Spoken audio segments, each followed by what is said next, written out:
Se essa retrospectiva não te deixar pelo menos com a pulga atrás da orelha, meu amigo, então a verdade não te interessa. Em 2014 é preso o doleiro Alberto Youssef na Operação Lava Jato e começa a delatar as entranhas do maior esquema de corrupção da história, não do Brasil, do planeta. Em 2015 são presos na Lava Jato Nestor Severo, João Vacari Neto, Marcelo Odebrecht. Em 2016 presos Antônio Palocci, Guido Mantega, Eduardo Cunha, Sérgio Cabral. Nesse mesmo ano, impeachment da presidente Dilma. Em 2017, auge da Operação Lava Jato, presos Ike Batista, José Dirceu, Lula, 6 bilhões de reais recuperados até então. Em 2018, na mesma eleição em que Geraldo Alckmin declara a célebre frase, que a quadrilha quer voltar à cena do crime, se referindo ao PT, Jair Bolsonaro é eleito presidente depois de uma ascensão meteórica como um símbolo anticorrupção que marca o início de um governo com quem o próprio crime organizado declara não ter mais o diálogo cabuloso humano que tinha com os governos anteriores.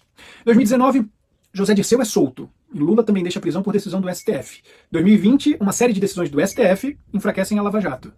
2021, Moro é declarado parcial nos processos de Lula e STF anula todas as condenações de Lula e meses depois ainda o torna novamente elegível. Em 2022, Geraldo Alckmin torna-se vice na chapa do partido que 4 anos antes ele mesmo declarou ser a quadrilha tentando voltar à cena do crime.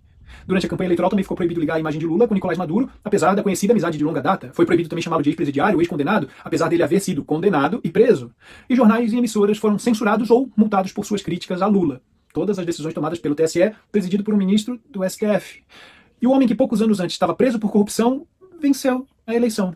2023 começa com a prisão de centenas de manifestantes por tentativa de um golpe sem armas, sem exército, em uma invasão a instituições vazias. Deltan Dallagnol, ex-coordenador da Lava Jato, tem seu mandato cassado como deputado federal. Sérgio Cabral volta a morar na sua cobertura no Leblon, depois de ser solto no final do ano anterior pelo STF, numa progressão de seus mais de 400 anos de pena. Nesse mesmo ano, o STF também anula a condenação de Eduardo Cunha por corrupção passiva e lavagem de dinheiro, enquanto Bolsonaro se torna inelegível por se reunir com embaixadores, também pelo STF. 2024, STF anulou todas as condenações de José Dirceu e todos os atos da Lava Jato contra Marcelo Odebrecht.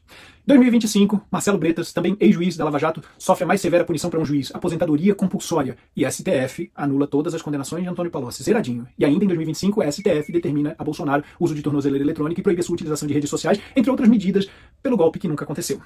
Você percebe dois movimentos muito claros em direções opostas. Em um deles, combate à corrupção, PT se esfarela em escândalos, impeachment, empresários, políticos presos, réus confessos, bilhões devolvidos e Bolsonaro surgindo como a principal figura antissistema. No outro você vê presos sendo soltos, condenações anuladas, os juízes que os condenaram sendo punidos e Bolsonaro sim se tornando inelegível e na iminência de ser preso. Você entende que para um movimento ser verdade, o outro precisa ser uma série de narrativas falsas? Ou o Bolsonaro era mesmo a peça antissistema, a pedra no sapato, que representa um movimento anticorrupção que deixou muita gente chateada, afinal só no Petrolão são 40 bilhões de reais, e que fez o sistema fazer o que fosse necessário, se reorganizar para retomar o controle, inclusive tirar o homem da prisão e colocá-lo na cadeira da presidência?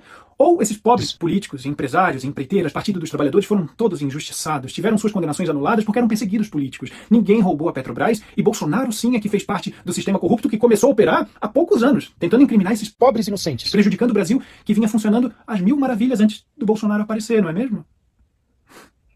Se gostou do conteúdo, me segue em @paulosouza.oficial para ajudar meu trabalho a crescer.